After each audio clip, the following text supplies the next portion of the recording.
Hello and welcome to Justice Bytes, a series where we look at the ways that everyone at Maurice Blackburn is making a difference. I'm Jennifer Canis and I lead our firm's social justice practice. Today we're talking with Nicki Lees, a special counsel in our practice. Welcome, Nicki. Thank you. Nicki, you've been doing some amazing work in the Northern Territory playing basketball with young Aboriginal children. Tell us how that started. So basically it arose out of the Northern Territory Youth Justice class action.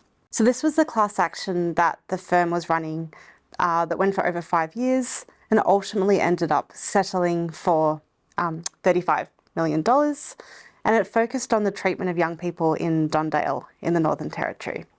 So basically what the case said was that the guards didn't treat young people well. They were held in their cells for too many hours a day. And basically the treatment wasn't appropriate for what you would expect for a child under 18 when they're being detained. So how does a class action about mistreatment in youth justice end up with you playing basketball in a prison in Alice Springs?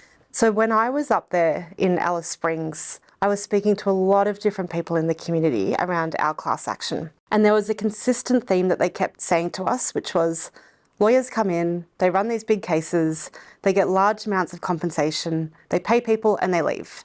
And that actually doesn't ultimately help with the social issues that these young people are experiencing, and it doesn't take into account what those young people in the community have been saying, that we want that ongoing support.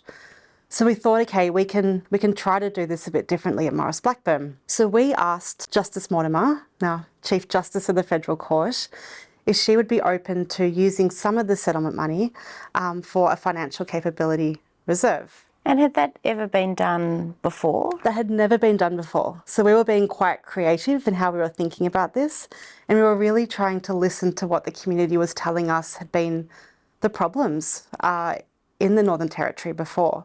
So yeah, basically we came up with this entirely new idea, proposed it to the judge, and she loved it. So then we ended up with this fund where we ran financial capability training programs from it. And so tell us about the program. What does it aim to achieve? So the program aims to achieve that support for young people that were in Dondale with the compensation money that they got from Maurice Blackburn. And look, that was a lot of money for some young people. So we didn't want to, as a firm, just put that money in there and then disappear. One of the really interesting things about this is adjusting when something doesn't work, and that's been a massive learning for us. So we started off this project saying, look, we'll fund financial counsellors to meet with every Maurice Blackburn class member, and that's what the fund will be used for. That was initially a spectacular failure. No one turned up, and then we thought, okay, we've got to reassess what this is. We then said, okay, well, let's go back to our clients. They know what they need, and our job is to facilitate that. So then we consulted, Kerry Palmer in Class Actions and I consulted with over 100 young class members who are our clients and said, we have this pot of money. What do you want Maurice Blackburn to do? And they came back with 3 things for us. They said, look, we don't like individual situations. We prefer being in groups. We feel more comfortable in groups. We are still really struggling with the trauma of Dondale. We have nightmares about it. We wake up and we just remember what happened all the time. And also we like playing sport. So if you're going to come to us and say you really want to help us, we want those 3 things in any program. And so take us through a day of the program. We partnered with this amazing organisation called Hoops for Health.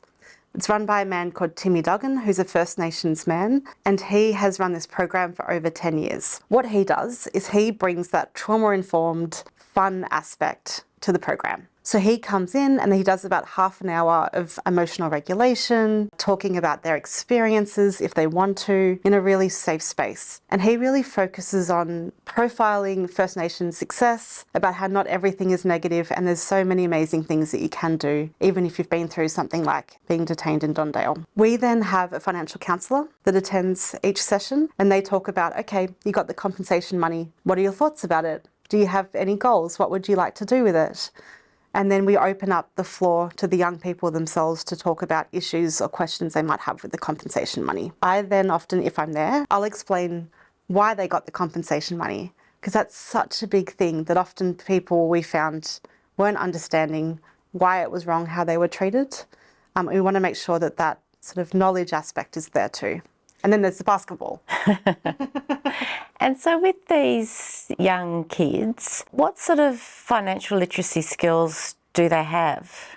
I always remember this one conversation I had with this young fellow who'd been in Dondale since he was 10.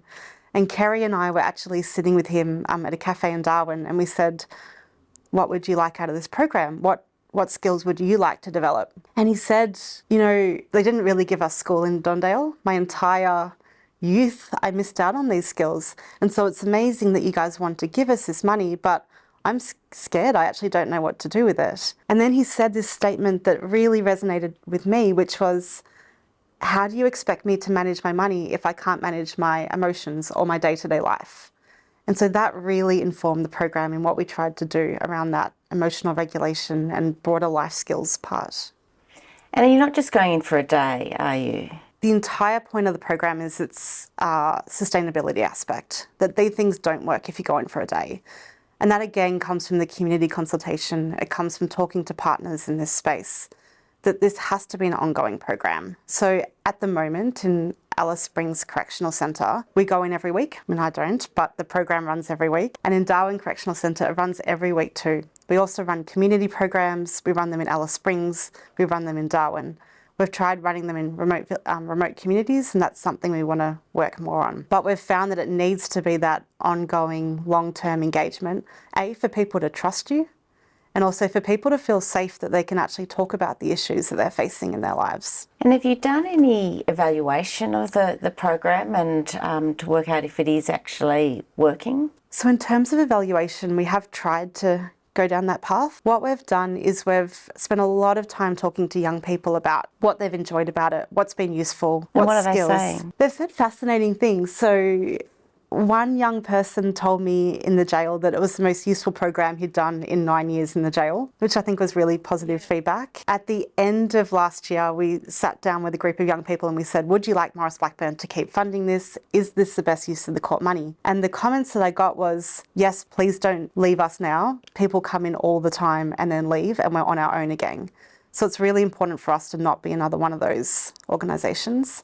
And we do have that money from the court still. And then the other feedback was we want it to run more regularly. So that's why we've responded to that and make it every week now. And so what happens when the money set aside, the capability fund, is spent? So one thing that we're doing to mitigate that fact that the money will run out at some point is talking to partner organisations. We've had really good feedback from the community around Maurice Blackburn's program. They've been saying to us, lawyers have never done this before. No one's actually listened to us before when they said there can be problems with just putting heaps of money in someone's account and leaving. So one thing that Kerry Palmer and I have been really intent on is talking to community organisations.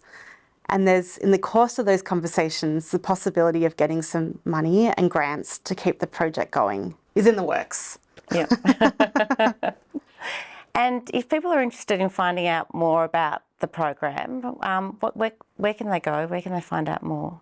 So we're in the process at Maurice Blackburn of trying to document the work that we're doing with this project more, and we'll push that out across the firm when we do that. People can also go to the Hoops for Health website and learn all about the amazing work that they're doing.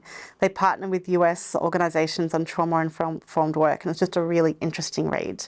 But we are trying to get more information about the project out there. And there's also a journal article that Kerry Palmer and Ben Slade wrote about the actual case that led to all this, isn't there? Yeah, Kerry Palmer and Ben Slade published a really amazing and interesting journal article on the facts of the case and the whole process of litigating against the Northern Territory government, and it's a really great read.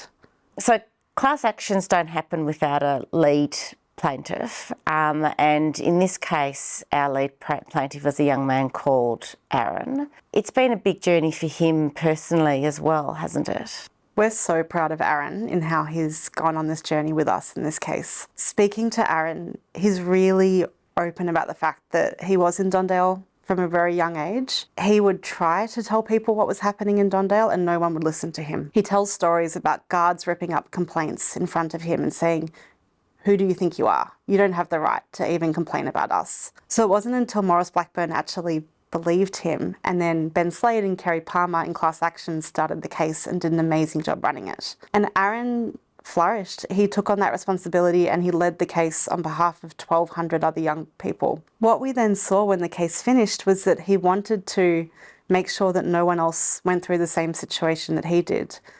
So he participated in the Hoops for Health program and the Maurice Blackburn program. And then after about 6 months, he said, hey, I reckon I can do more. So then he said, do you think I could be a coach? Do you think I could help lead this whole program? And we said, amazing. We love that element of peer leadership and peer support. So part of the Maurice Blackburn funds is being used at the moment for Aaron to train as a peer leader. So he'll help the financial counsellor talk about their money needs. He can do so much more than we can. He's in the jail at the moment with these young people. They trust him more than anyone else. And so he's actually facilitating and helping lead these clinics at the moment, this program. And we're so proud of him and he's doing such a good job. And he said that when he gets out of jail in the not too far future, his goal is to continue this work and that's what he wants to do. It's amazing. What an impact, Nicki, that's great. One of the great things about class actions is that they're able to provide a remedy for so many people. In this case, I think there was about 1,200 young people who received compensation. Tell us about the scale of impact that had for that community. Well, in this case, there were 1,200 people that got compensation. And what we can tell is that about 50% of those people were from remote communities and 50% were from other places in the territory, with a few other, different states and places in Australia. The vast majority were young First Nations kids. Over 95% were First Nations background. So what we saw is a really vulnerable class that didn't have legal options and legal rights before this case. And there was a lot of work even in just finding these individuals. When you have 600 people living in remote communities, it was a massive endeavour by the firm to even go out and find these individuals. But what we did is, it took a long time, but we found 1,150 of those 1,200 people to get them their compensation. What sort of things did you need to do to find the group members? So we did different things like calling payphones randomly in the community just to see if someone happened to be there, and you'd be passed around for 45 minutes to 7 different people, but you'd eventually find the class member. And I know that this work you're pretty passionate about, but what drives you to do this work? What drives you to call that payphone and spend 45 minutes trying to get one kid? What happened in Dondale was just so unacceptable. And yes, the Four Corners documentary exposed it, and then ultimately the case was brought. And there's so much more work to do. The work that we're doing with these young people to educate them on their rights, to educate them on their ability to use the compensation money to change their lives, and listening to them in terms of what their needs are. I see that as all part of this process to try to ultimately change this issue. Thanks, Nicki, for coming to speak with us today. It's been really interesting and fascinating to hear about the work that you're doing. And for those people who are listening in, please, if you want to find out more about the work that Maurice Blackburn does with First Nations people, but also in the community generally, please go to our website and see more in these series.